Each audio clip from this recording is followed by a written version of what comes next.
Unafraid Show. It's your boy George Wrighster. We are going to get this whole reaction to the Oregon Ohio State game going.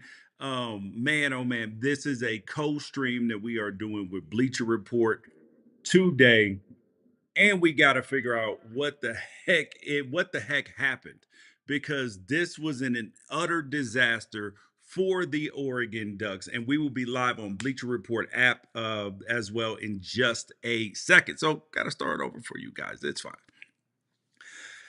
So Ohio State 41, Oregon 21 in the Rose Bowl for a chance to go to the national championship semifinals of the college football playoff. I told everybody this was going to be the hardest national championship ever won, and it has proved so. Oregon 41, I'm sorry, Ohio State 41, Oregon 21. And what we would like to describe, if you are not familiar with this term, this was a BTA, belt to ass. Oregon got absolutely stuffed in a locker. But the question is, why and how did this happen to the team that has been the number one team in the nation longer than anybody else in the nation has been the number one team in the nation? And you guys make sure that you guys like, subscribe, get notifications, and tell a friend about the Unafraid Show and what we're doing over here at Bleacher Report. So, guys, hop in the comment and everything else. Okay. So here is what is going on. So the first thing is, um, we've seen this in the college football playoff. The three teams, three of the four teams, we don't know what happens with Georgia and Notre Dame yet, because that game is postponed. So we are praying for all the people over in New Orleans, everything that's going on there with that terrorist attack. It is awful. It is terrible. And we will address that on a later date.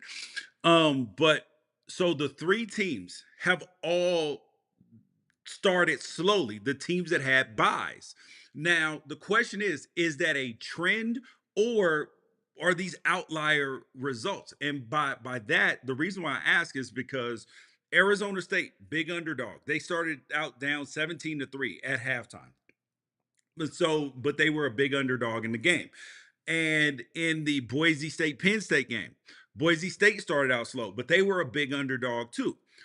Ohio State was favored in the game, but we're talking 2.5 points. That's not the same. And so, why did Oregon start slow? All right.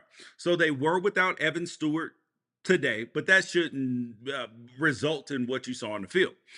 And so, but you have to give Ohio State a lot of credit, because Ryan Day had he let Chip Kelly, or they had a meeting of the minds and was like, listen, why are we trying to play tough guy football? Let's just be creative, get the ball to our playmakers. If you notice, Judkins and Henderson, Henderson had the big long 66-yard run today. But aside from that, Oregon actually did a pretty decent job stopping the run. A lot of it had to do with what happened in the past game.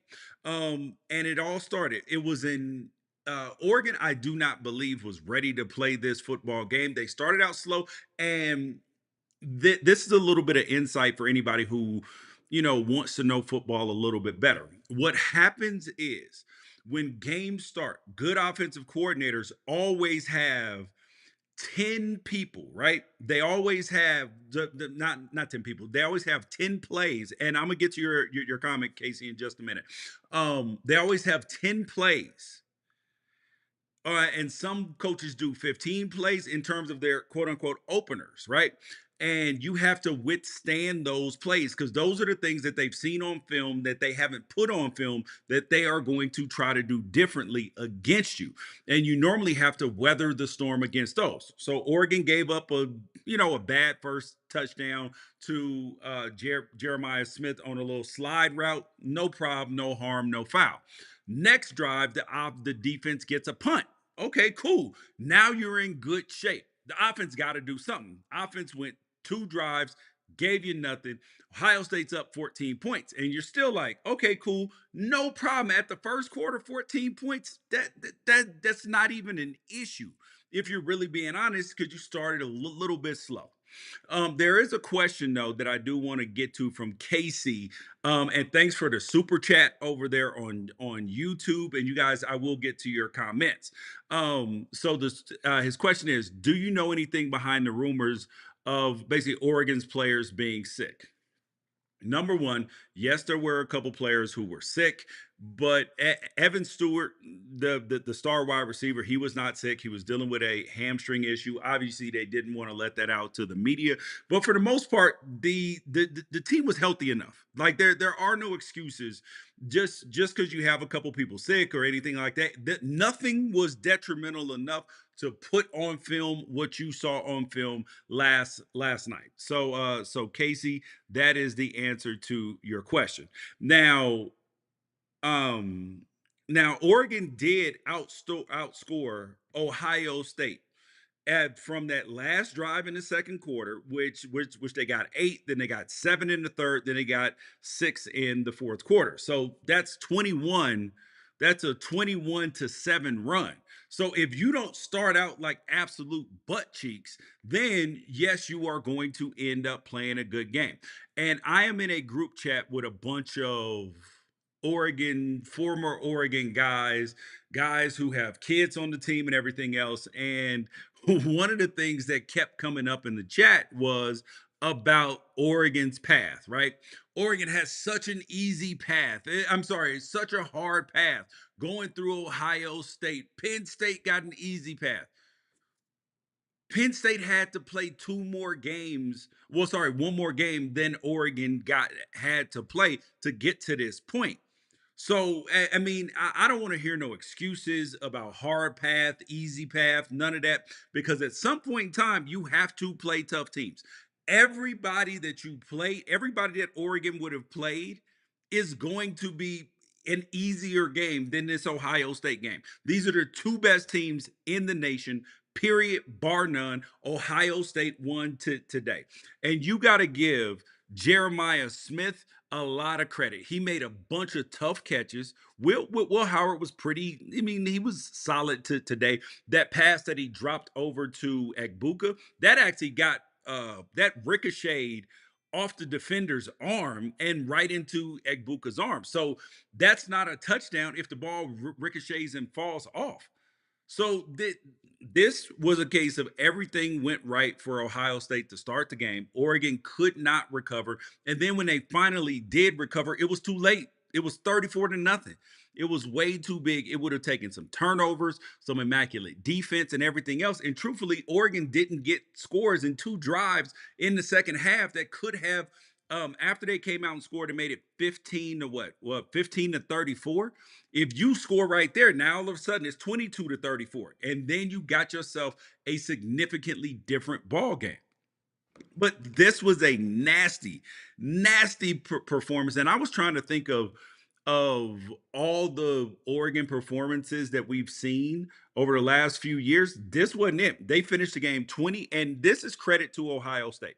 They got up so big, Oregon couldn't even run the ball anymore. They were having trouble running it initially, which I didn't understand, running the ball sideways instead of running the ball straight at them and checking their chin straps. Checking their chin straps. And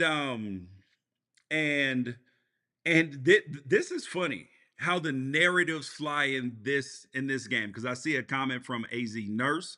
And you guys hop in the chat, hop in the comments. I appreciate you joining. Make sure that you share the feed. This is the narrative part of the program, because you have Oregon, right? Who people were like in Dan Lanning's first 2 years, he made it to the Pac-12 championship last year. Oh, he can't win the big game. He can't win the big game. This year, beats Penn State in the Big Ten championship, beats Ohio State in the biggest game of the season prior to that. And people were like, oh, he can't win the big one. I'm sorry. Now, well, then it turned into he can win the big one. See, look at this guy. This is a guy who can win it.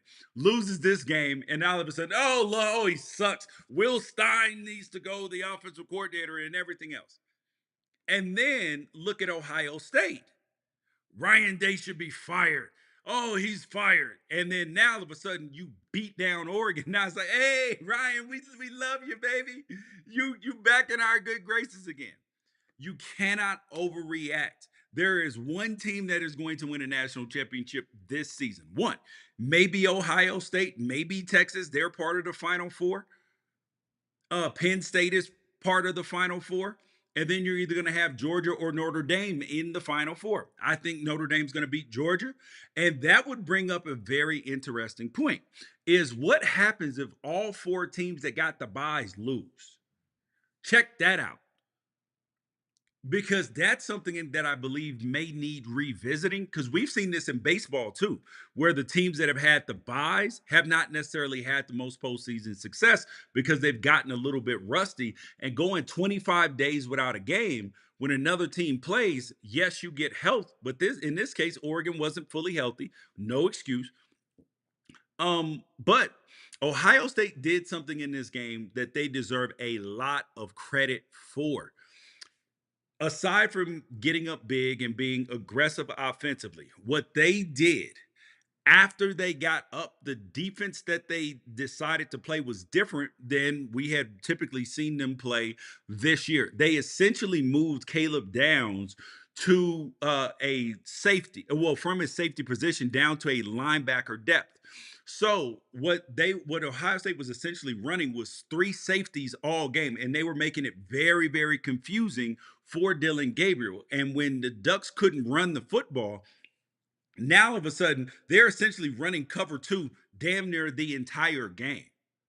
And that made it extremely tough on Oregon and extremely tough on Dylan Gabriel to read things. And truth be told, he did not have his best game. He did finish 29 for 41 for 299 and two touchdowns. But Ohio State's defense was the issue. Number 91 Williams.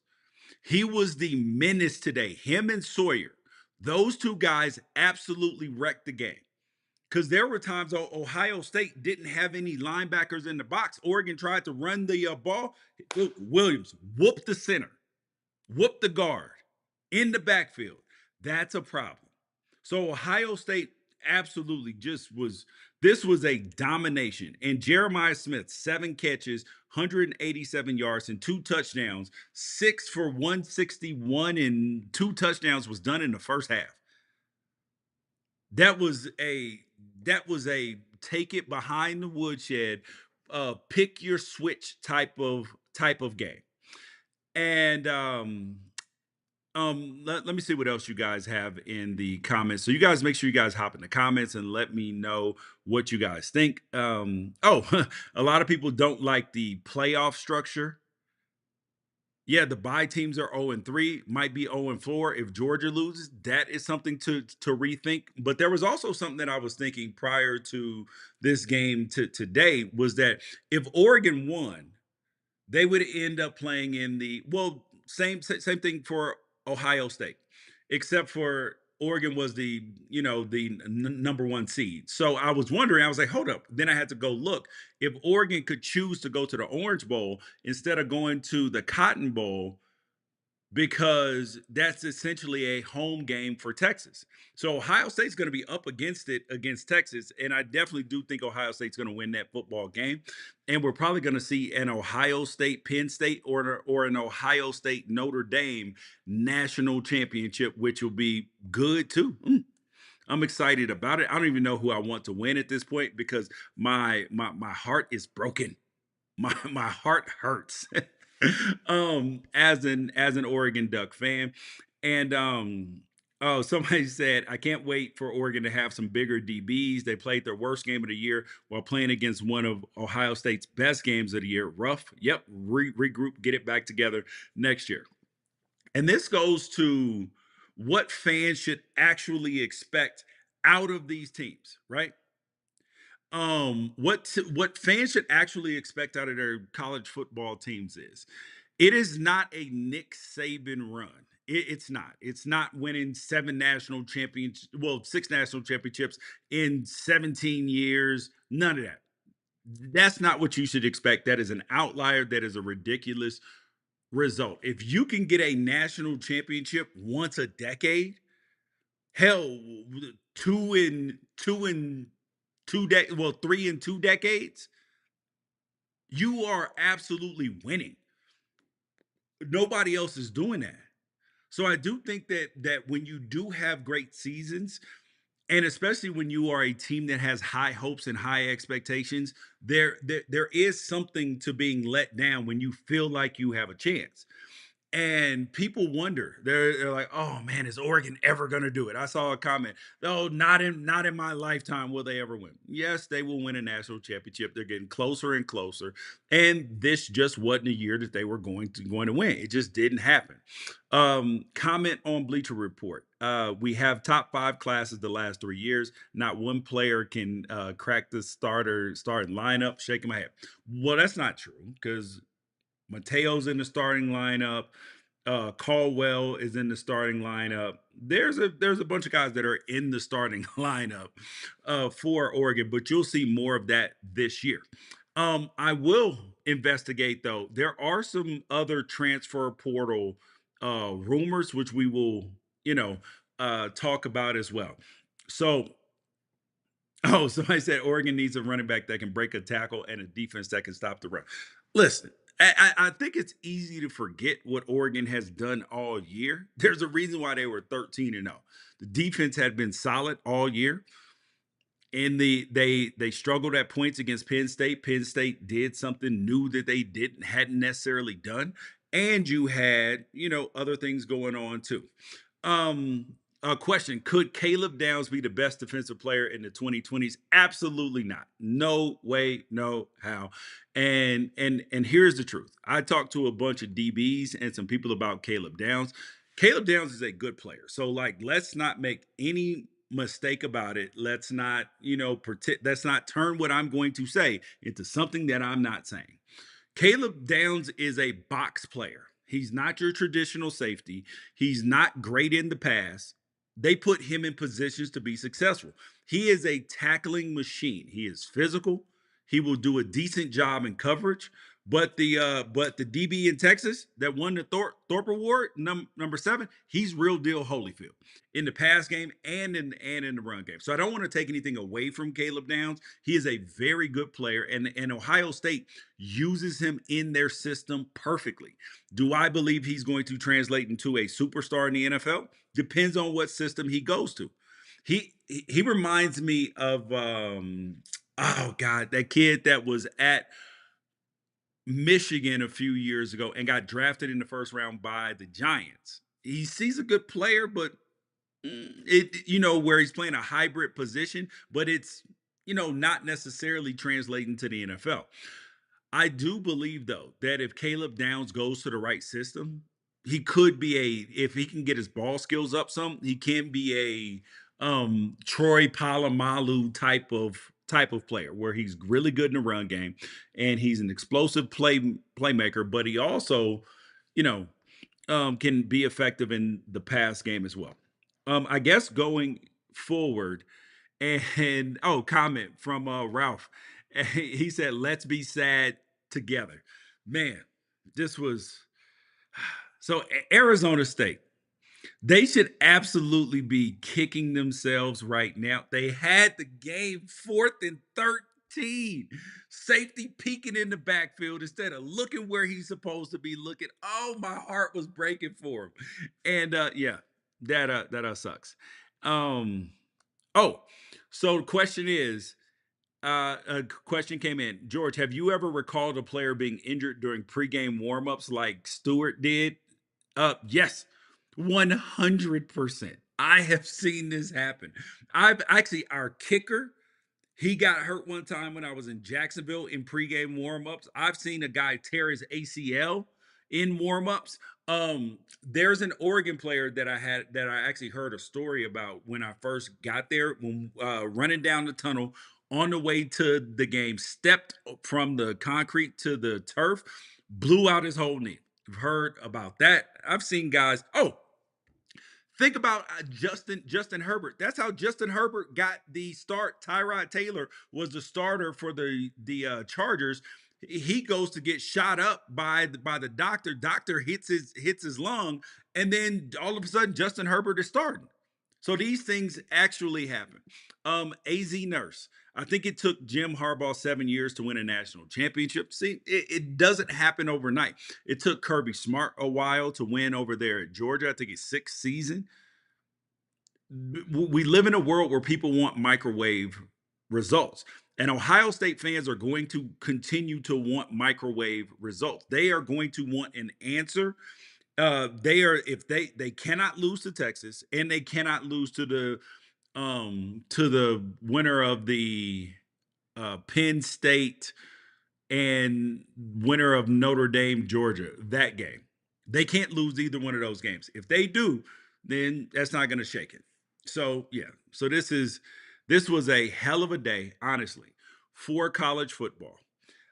We got two great games. We got the Arizona State Texas game, which turned out to be phenomenal, and then we got this Oregon Ohio State stinker. And now it was great for Ohio State fans. I know that they were happy. They believe in Will Howard. They liked what they saw to Quinshawn Judkins and Trayvon Henderson. And most importantly, they loved what they saw out of Jeremiah Smith, which was dude was absolutely unguardable in the game. Will Howard didn't even always make accurate passes, and he was just up there just he's a man amongst boys right now. And as soon as he continues to refine his route running, he is going to be a problem. But it is also going to cost Ohio State a mint to keep him. And so here comes the rumor part of the show. So if you're still watching, good on you because you will be happy that you stayed. There are rumors that a 17-year-old superstar may be hopping in the transfer portal. So watch and pay attention to that. There are rumors that kids on playoff teams right now, teams that are still playing football, that are going to be hopping in the portal. There are rumors about that. And where my rumors come from, there's always truth to it. I knew Zachariah Branch and his brother were hopping in the portal.